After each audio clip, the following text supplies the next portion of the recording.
The air is thick with the smell of mud, rotting vegetation, and the immense, fish-heavy breath of gods. Kale, whose grandfather saw the first nest built, sits at the mouth of his reed and bone hut, meticulously sharpening a spear tip carved from the tooth of a long-dead Sarcosuchus. His movements are slow, deliberate, a rhythm learned from watching the river flow. Beyond him, the valley of the river giants awakens. A gargantuan form, a mountain of muscle and scale, slides from the silty bank into the deep channel. The water barely registers its passage. This is the pact. This is their life million years ago. The Rivermouth people, a clan of 30 souls, exist because of a truce that should not be possible. They live inside the cradle of the most dangerous mother on ancient earth, the Spinosaurus agapeaceus. Dozens of colossal nests, mounds of earth and plant matter taller than 3 men, dominate the mudflats. The clan's village is a humble scattering of shelters woven into the gaps between them, a settlement built on the premise of being too insignificant to be a threat. The matriarch, Elara, watches from the center of the village. Her face is a map of droughts and floods, her eyes holding the terrifying calculus of their survival. She sees the young ones, barely old enough to walk, acting as the first line of defense. They throw stones and shriek at any smaller scavengers, rugops, deltadromus, that creep from the tree line, lured by the scent of the massive eggs. The clan are not warriors, they are a living alarm system. In return for guarding the nests, the Spinosaurus mothers, ancient and focused with the primal intensity of procreation, allow them to exist. The real prize is the river. The giants herd and hunt the colossal fish, on Choprestes and Mosinai, and the clan harvests the bounty in their wake.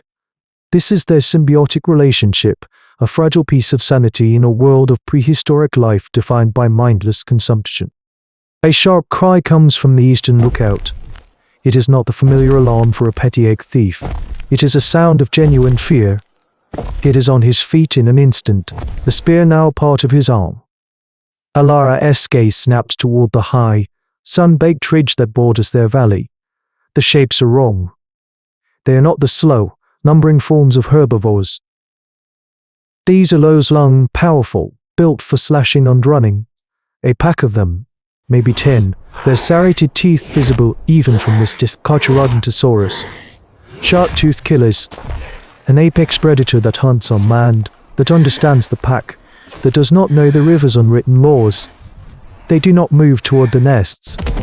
They stop on the ridge, silhouettes against the rising sun, and they simply watch. An alpha, scarred and immense, takes a single step forward, testing the air. Down by the river, a Spinosaurus mother lifts her 20-foot sail, a deep, guttural hiss echoing across the mudflats. It is a warning that has kept this valley safe for generations. The Carcharodontosaurus pack does not retreat. They only watch, their terrible intelligence burning like embers in the dawn light.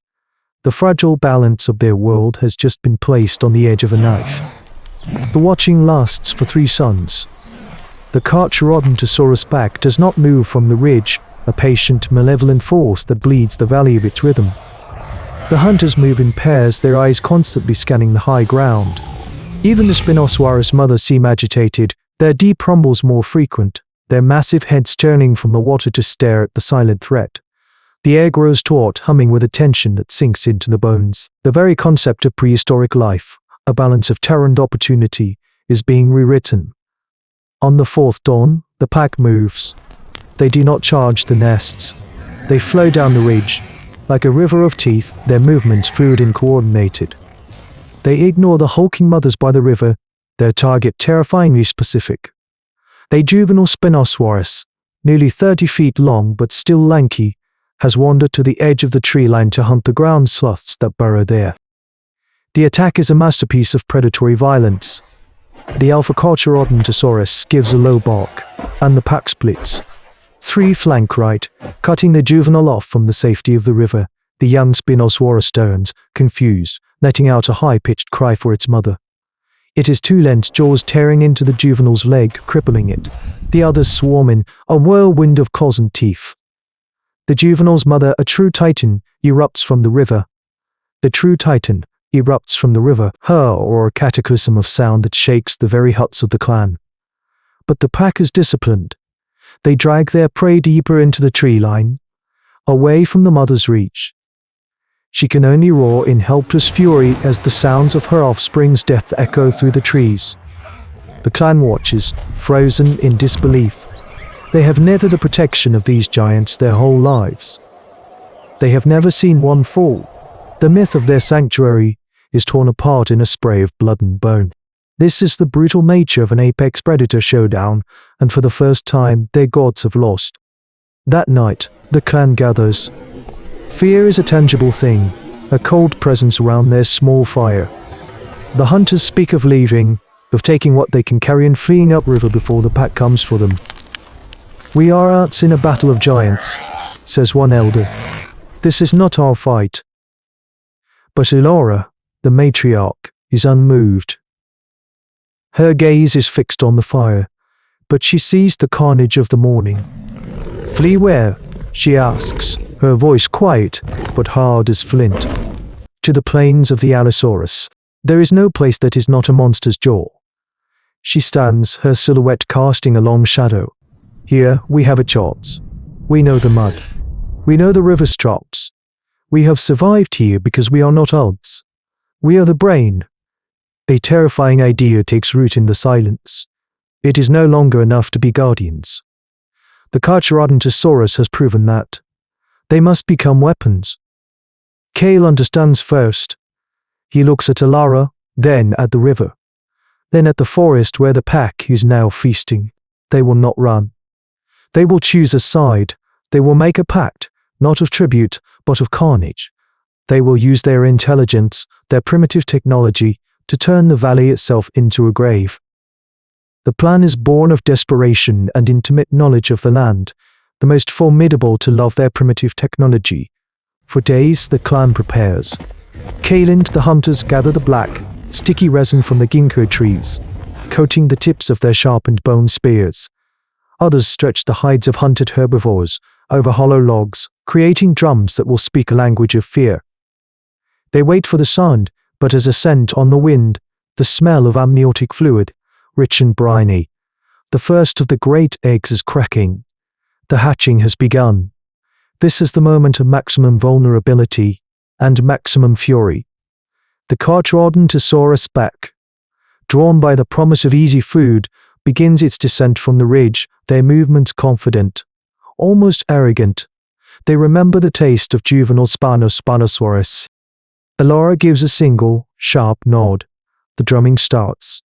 It's not a rhythm of music, but a chaotic, unsettling thunder that echoes off the valley walls, an unnatural pulse in the primeval world. On the flanks of the valley, Kale and a dozen hunters light their resin-tipped spears.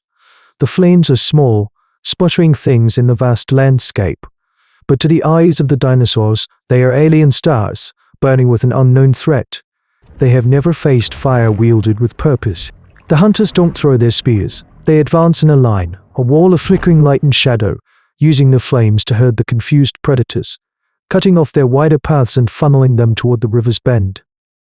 The alpha Carcharodontosaurus snarls, biting at the air, but even its rage is tempered by the primal fear of the dancing flame. The pack is pushed exactly where Elora planned, onto the wide, glistening mudflat. It looks like solid ground baked by the sun, but is a trap made of silt and water. The lead Carcharodontosaurus takes a step and sinks to its hock. It struggles, but the mud clings like a second skin. The others pile in behind it, their own momentum betraying them. Their greatest weapon, their speed, is gone. They are stuck thrashing, helpless.